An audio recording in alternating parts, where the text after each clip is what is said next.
This is Cronkite News.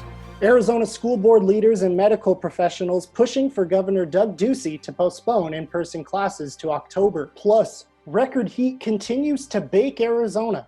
But monsoon storms could be on the horizon. And Phoenix Rising finally played their second game of the season, 4 months after the first. We'll show you what it was like coming up. Cronkite News starts now. Welcome to this Cronkite News Update. I'm Sam Brennan. COVID-19 cases are breaking records here in Arizona.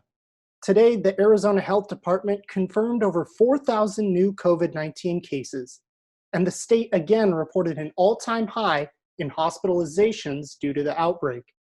The statewide total has now surpassed 128,000, with the death toll rising to over 2,300.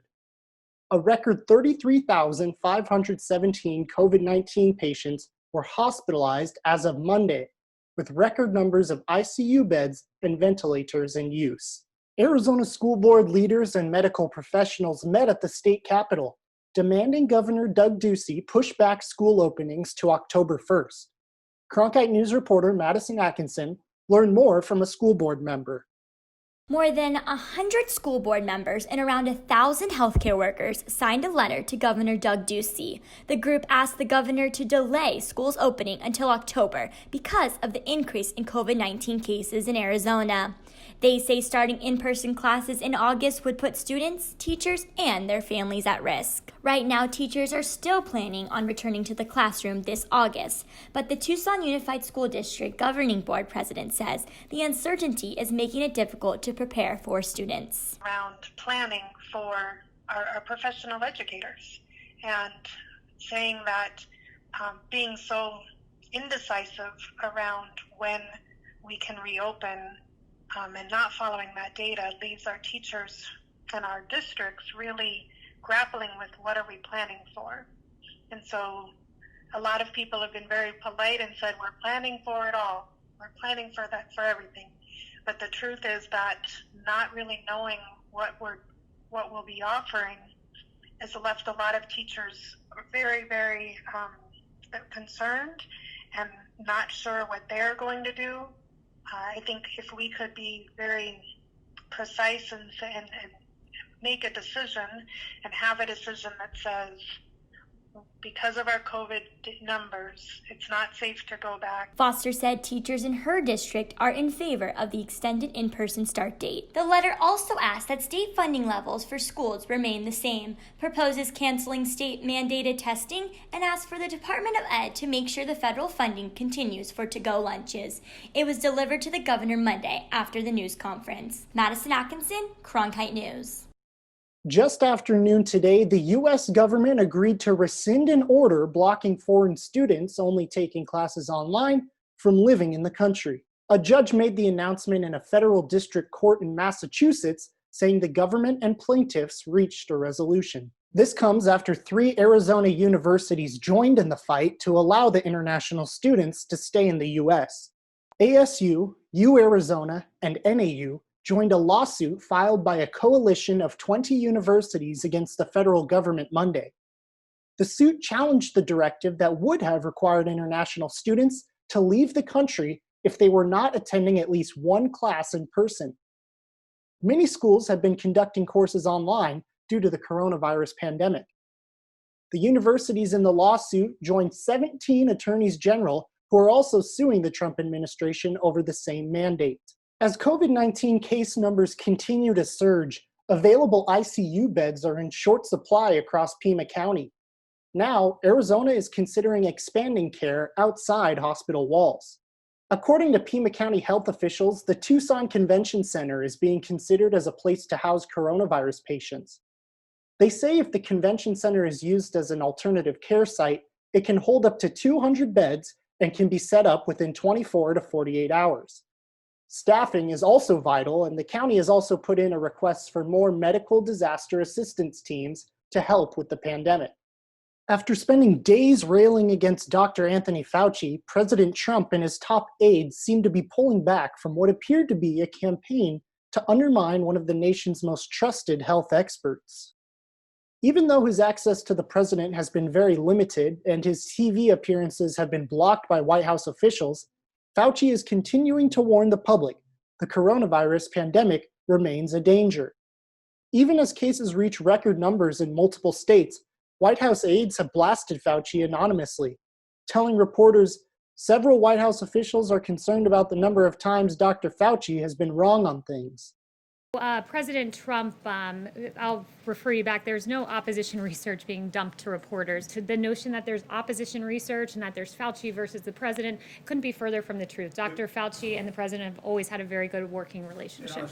Fauci has served under 6 presidents from both parties and is a bit of a fixture in Washington.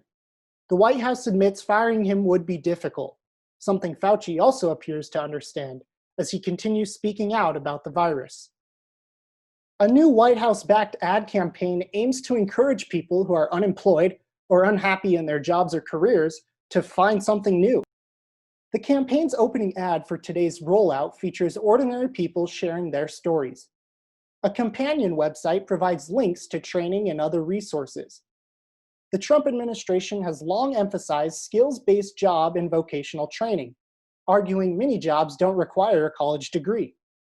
Advisor to the president, Ivanka Trump, joined executive chairman of IBM and Apple CEO for a virtual roundtable marking the launch of the campaign.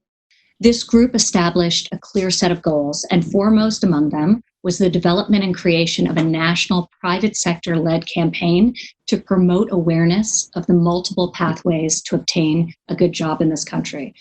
The new ad campaign has been in the works for some time, but has taken on new urgency after the coronavirus pandemic cost millions of people their jobs. In a new poll released today, Republican Senator Martha McSally is making a comeback with Arizona voters against her opponent, Democrat Mark Kelly, in the race for U.S. Senate. According to OH Predictive Insights survey, Kelly is still leading in the polls at 52% compared to McSally's 43%. But the margin between McSally and Kelly has shrunk by 13 percentage points from a similar survey taken in May. Kelly is also leading McSally with independents at 59% and Democrats at 91%. He's reportedly doing well in Maricopa and Pima County as well, which are McSally's stomping grounds. U.S. Representative and former Phoenix Mayor Greg Stanton is pushing for law enforcement to use body-worn cameras nationwide. Recently, Stanton introduced a bill in Congress that would require law enforcement to use body-worn cameras as a condition for federal funding. The legislation is called the Cops Accountability Act of 2020. It would require state, local, and tribal agencies applying for grants to show they have a plan to put a body camera on all officers conducting searches and making arrests. Stanton told KTAR yesterday, quote, "We have to make changes that can increase transparency and accountability to make everyone safer." You may have stopped getting excessive heat warnings, but don't expect it to get too much cooler this week. Today could mark the 7th consecutive day of 90-degree low temperatures, which would be the longest stretch on record for Arizona. We hit the 6-day record yesterday. Highs in the valley are remaining steady as well, near 110 degrees. But we may see some monsoon activity as well as the possibility of wind and dust storms beginning Thursday and going into the weekend. Phoenix Rising FC played its second game of the season this past Saturday, 4 months after the first game. They won the game in dominating fashion. Players and coaches were thrilled to finally be back on the pitch. Nicholas Barker is in Phoenix with how the first game went and if it was what players expected after a long layoff. We are underway from Casino Arizona Field. 126 days. A little over 4 months. That is how long it took for Phoenix to play their second game of the season. After the season was suspended due to COVID-19, the Rising cruised in their first game back, easily winning the game 4-0 over LA Galaxy 2. This was our first game after 4 months, so obviously a lot of things to work on, but obviously we take 3 points and we move on. There were no fans allowed in the stadium, but Rising fans were there in spirit. Days before the season was set to return, Phoenix asked fans to send in video messages to the team and bring in cardboard cutouts of themselves to Casino Arizona Field. All those cardboard cutouts around the stadium, it's pretty awesome. Before, when we had our pregame meal, all the guys were walking around and they were looking at the pictures and they were telling me how awesome it feels. I played a video before the game We had messages from the fans. I think the players know that it's important to the community, and they weren't going to let them down. Playing a competitive game after a 4-month layoff presents its own challenges, but doing so in brutal conditions makes it that much harder. It was about 110 degrees at kickoff Saturday and never dropped below 100. It was hard. You know, you start, it's hot. Today was the hottest day I think we've ever played in, and the guys, it took them a while to get going, I think, and that's where I could see that we missed the energy of the crowd. Because of the shortened season, there will be a lot of quick turnarounds in the next couple of weeks. Phoenix Rising head to California for a Thursday matchup with Orange County FC. Nicholas Barker, Cronkite News. 4 months ago, Phoenix won their first game 6-1 over Portland 2. After winning 4-0 this past weekend, Phoenix has a perfect start to the season and holds the best goal differential in the USL. And finally tonight, the NFL has unveiled a new prototype mouth shield designed to reduce the spread of coronavirus. Players are set to start testing it this week. You can see here the Oakley branded shield is placed behind the face mask. It has offset vents and a filter lined up directly in front of the mouth. Combined with the visor, a more detailed drawing shows the entire face area being covered. That's it for this edition of Cronkite News. For Arizona news updates throughout the day, follow us on Facebook and Twitter, and find us online at cronkitenews.azpbs.org.